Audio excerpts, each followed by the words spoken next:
Hey guys, Lone here, and now we get to start the real-time videos. So for this little ATC card, you guys are actually going to start off watching the sketching process. The first, I'm going to say 2 minutes of this sketching process was not recorded, and that is simply because of the fact that the lines were too light, and I put that down with my drafting pencil. The 2mm one, so if you guys don't know what tools I'm using and you want to know, check out the last video I posted and you'll be able to see that. But that is one kind of downer to doing my guidelines and my basic sketch, as I am putting my marks down just simply because you can't see it regardless of what I can do with my webcam. Obviously, you guys can probably tell I am in full-blown cold mode, so yay. But regardless, ain't nobody got time for cold, so I am pushing through. After I have a couple of Pop-Tarts here, I will probably take some NyQuil and go to bed. But anywho, I got audio to do.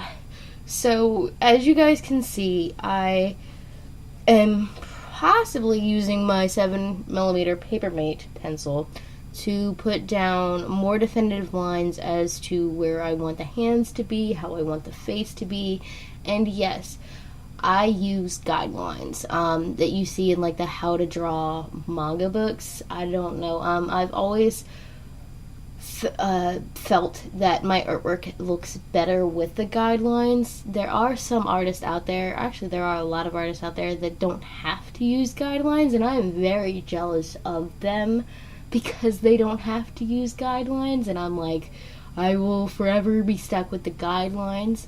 But anytime that I try to do art without the guidelines, it tends to look a little wonky, so I will gladly stick with my guidelines. That's just for me personally. I would say if you're just starting out, go ahead and use the guidelines, unless you, like, after a while, feel limited by it, and then, I don't know, teach yourself not to use guidelines. I don't know. But I have been using guidelines for years now, and they are literally habit for me to do. So for this sketch, I am doing Lark, not Lone, Lark. And I don't know, I just figured something really cute, something kind of simple, for you guys to look at and see how I do things. And even with something very simple, there are a few little points where I mess up, but whatever. I do these ATC cards for funsies, and not only that, but you won't see the mess up till the inking video, so we don't have to worry about that. But yeah, my preferred pencil of choice, as you guys can probably tell, is my Papermate. I don't know, I like it, so yeah. So I don't exactly know where I am in this video. I'm probably like putting down lines or working on the hands, and I know people are going to be like, the fra?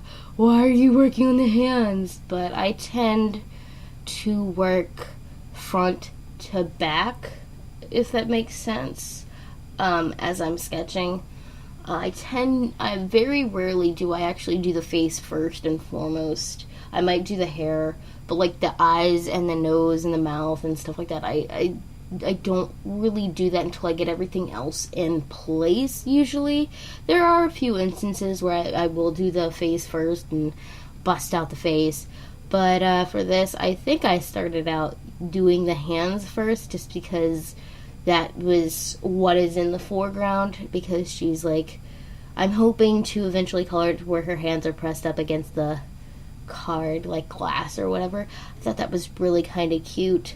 But as you guys can kind of tell as well, I sketch pretty quickly, I would think. Maybe not quickly for an ATC card, but and again, it's been a while since I've actually like drawn Lark on one of these cards, so Yeah, but I think also this cold has something to do with it because I'm afraid that I'm gonna have like snot come out of my nose and just like fall onto the drawing. Not only that, but I'm dealing with heat flashes from the cold, so yay, I feel like a menopausing woman. It's great, guys. But I mean, I tend to try to work very quickly when I'm doing sketches just because I want to be able to get the idea down as quick as I can because I have so many ideas that pop into my head that it is very hard for me to be able to sketch them all. So I try to sketch as quick as possible when I'm doing ATC cards. But, I mean, as you guys can see, as I go along, you'll see me erase and get rid of some of my guidelines and get rid of lines that are in the way because I am one of those like people where if I have too many lines in my work, I can't tell what lines I want to ink and what lines I want to not ink. And so it can sometimes lead me into trouble and will actually make it so that I screw up inking. So I try to clean up my sketches as I go along, starting, I like you guys see, I start with the circles and the squares and the joints, and then I work up to the body, and then I add clothing. And one of my favorite things that people always ask me every time they see like the person that I'm drawing without any clothes on, they're like, oh, are you drawing somebody naked? No, I'm not. I could if I wanted to, but right now I'm not. So yeah, their private parts aren't even distinguished. Like, I don't get that. Like when people ask me that question, it's rather annoying and it's rather odd. But I've just kind of whatever with it. One of my favorite things that I've seen, and I'm going to do this next time somebody watches me a sketch and they go, oh, did you draw that? I'm going to look down and be like, no, I didn't. What is this witchcraft? But yeah, but for Lark, for those that don't know, she is my original character from the world of TWC, which is written by both me and my fellow co-author slash fiance Steve Jones 313. And for anybody that has read the stories of TWC, because there are 2 books as of right now, the second one is being worked on and kind of posted on DA, even though I don't use DA anymore, is that me and Steven do not talk to one another when we do chapters. We literally write whatever we want on the fly, and it is like we don't know what's going to happen in the next chapter until we read it, which is really awesome and really amazing because you kind of are left up to chance of, like, is this story going to go the way that you think it's going to go, or is it going to go in a completely different direction, a direction you didn't even think was possible. And it provides a challenge as well as entertainment. And I mean, when I first started writing TWC, I was in no way, shape, or form an author in any way that you would call somebody an author. But I think as the story progressed, my writing ability got better, and apparently at one of the last chapters of TWC, the first book, I actually made Steven cry, so it was like, yes. And Steven is a really, he's a published, I'm going to say published poet, because I wouldn't say author, because author is more for stories, but I would say he's a published poet. So actually getting him to feel emotion for the story, is really awesome and really amazing. And for those that are also curious, Lark has 3 different hair colors. She starts out being a brunette at the beginning of the story, for the most part, because she grew up essentially around the fall of the Roman Empire and essentially learned magic. And as she was learning magic, her hair turns gray, which is her second hair color. And funny story, in my head, so this is like a headcanon, she like freaks out whenever she starts noticing she gets gray hairs, and when she's a teenager, and she's like, what is this? Oh my god. And she tries to like dye it in my head canon, and it doesn't work because it's been altered by magic. And then her third and final hair color, which also changes her eye color for a little while, is what I like to call her god mode. Her hair turns white and her eyes turn black, completely black, and it's rather kind of creepy to draw out and to color. I will admit that I've done an ATC card where she is in her god mode, and when she is in this state of mind, she is not herself. She is essentially a psychopath, for lack of a better term. And she just, when her magic essentially like overflows and pretty much takes control of her, because she has so much magic in her, her personality completely changes. Not in the way of like the yandere, because I wouldn't say like she's always like that, because there are ways to fight against her whenever she is in her god mode. So, as proven by Logitech in my head, which I've got to actually get that story written down. But when she's in that mode, or whenever she's in that state of mind, she has no care of anything just about, and will do anything that she wishes or desires to do, which is not like her personality, I will say. One of the challenges with a character who is extremely old, because Lark is 1,000 some odd years old, is that I have to actually research fashions from like different time periods. So while that can be fun, that can also be a bit difficult, because you've got to make your character fit into the various time periods. So I have a sketchbook that is completely dedicated to different fashions from different time periods that she could have participated in or seen, or tried to fit into. So, I mean, it's fun, but at the same time, it can be challenging as both an artist and a writer for this character. I will state she is probably my most developed character as of late. I mean, yes, we have Lone, who is the mascot of my channel and who is the oldest OC that I have.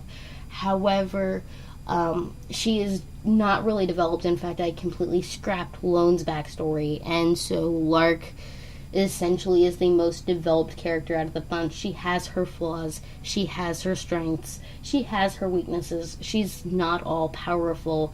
Like, if something stupidly simple as like a weakness would be she can't eat fast food. She can't. Why? Because that drains her magical ability. Why? Because it fits. It's very hard to explain in like a 17-minute video why it fits. So, like, I would recommend, if you guys want to check out the story that is posted on DeviantArt thus far as to why she can't eat fast food. Eventually we'll go more into depth with that, because what's posted on DA is just like a first draft, and in my head there are a bunch of rules and regulations to her magic and to even her immortality, in a sense, that I feel in the first draft weren't fully explained. There are rules, and there are different things about her universe as like a mage, like in the mage's university thing, like, you know what I'm saying. Hopefully you guys know what I'm saying, because I have a cold and but there are rules and regulations, and there is a reason why Lark's hair is the way that it is, and it's not all just simply there just because, oh, I felt like it. Like, everything in her world has a rule, and everything concerning her is kind of regulated to a degree, so it makes for a very developed world in my head. It's just really hard to get everything down on paper. I've got so many things going on at once, it's really hard. But regardless, I can usually sketch her out within 20 minutes like a full body picture, usually on a bigger sheet of paper. Her design is very simple to me. I know, and a lot of my OCs are. I can usually sketch them out full bodied within like 20 minutes, if that. And I know people look at me and they're like, Balloon is so complicated. I'm like, add her weapon on and then it gets complicated. So it's just kind of like, okay. And Lark's outfit is very simple. It changes throughout different time periods as well, just so that it can fit. I just haven't developed all the different versions of her outfits, so I've got so much work to do with my little character. But I mean, I enjoy drawing her. She has, like, I wouldn't say she is a Mary Sue because, like I said, she has her flaws and not everybody likes her. Some people want her dead, which is great. And so, like, and even at one point, spoiler alert for anybody who wants to read TWC, big spoiler, she dies. She dies at one point of the story, so she's not, impervious to damage, so, yeah. But I will say that killing her off at one point was possibly the hardest thing to do, but it was necessary because it goes into the second book as to what happens with her and whatnot. And I don't know, like, she's hot. Like I said, she's my most developed OC, and I absolutely adore her. And one of these days, I will get a little doll made of her. I don't know when, but one of these days, I will get a doll made. So anyway, I'm going to eat my Pop-Tart because my video is sadly wrapping up, and my Pop-Tarts are pumpkin pie. But my video is wrapping up. I will talk more about Lark in my next video. I hope that you guys enjoyed watching this sketch portion, and hopefully you guys learned something, even if it was a little hard to see. Now you guys know why I don't like to do sketch videos that often. But regardless, I hope that you guys enjoy, and I hope that you guys tune in tomorrow for the inking portion, which I'm going to warn you now is about twice as long as the sketching portion. So I hope to see you guys in the next video, whenever that will be. So bye-bye. Time to take the NyQuil. Oh yeah.